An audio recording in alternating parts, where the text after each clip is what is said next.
Hello, I'm Elma Murray and I'm the Deputy Chair for the Accounts Commission for Scotland.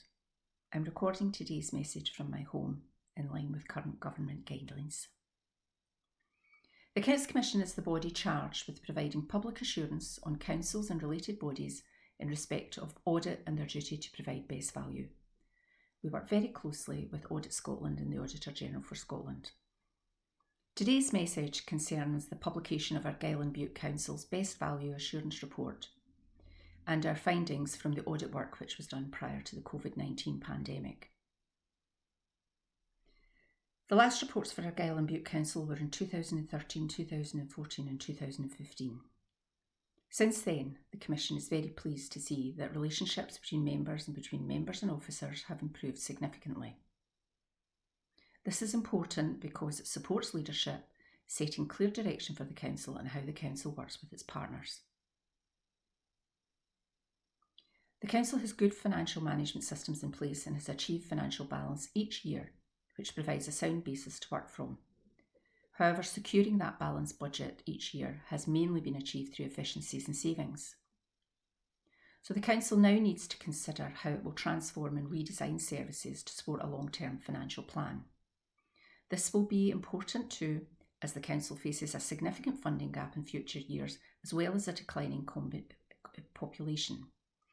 These factors combined will create increased pressure on the Council when the country emerges from the current health pandemic and faces into the impact of the economic crisis.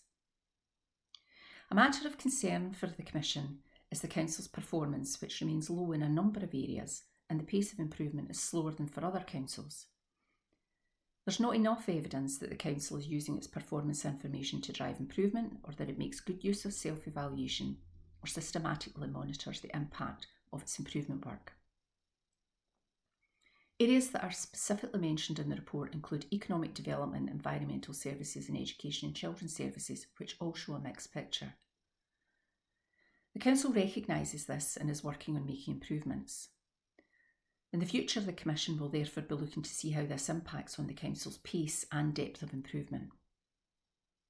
On a more positive note, the Commission recognises that Argyll and Bute Council has many resilient and self-sufficient communities and that the Council has a clear structure in place to work with its community planning partners. The audit could see evidence that the Council wants to improve how it works with its partners and is committed to improving its community engagement to support its communities to do more.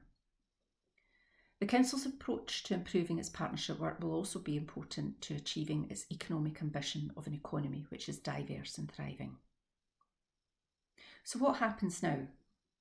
Well, what we're most interested in is how the Council uses this report to help it focus on the improvements that it needs to make and the challenges it faces.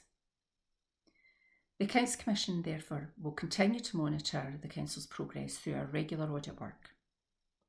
Thank you for listening.